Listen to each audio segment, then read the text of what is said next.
শেখ হাসিনা পালায় গেছে।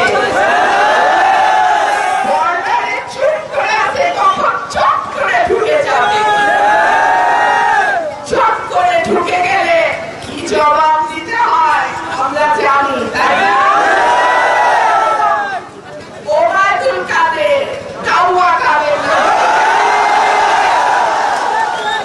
কাউয়া কাদের প্রায় একটা কথা কইতো, বসন্তের কোকিল তার দলে আসা ছুটছে।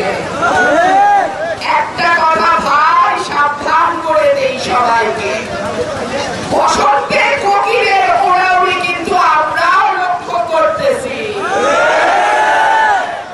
ইনশাআল্লাহ যদি একটি সুষ্ঠু নির্বাচন হয়, বিএনপি 250-এর উপরে আসন নিয়ে সরকার হবে। আর এই জনপ্রিয়তা দেখে বহু লোক মনে করে যাদের 17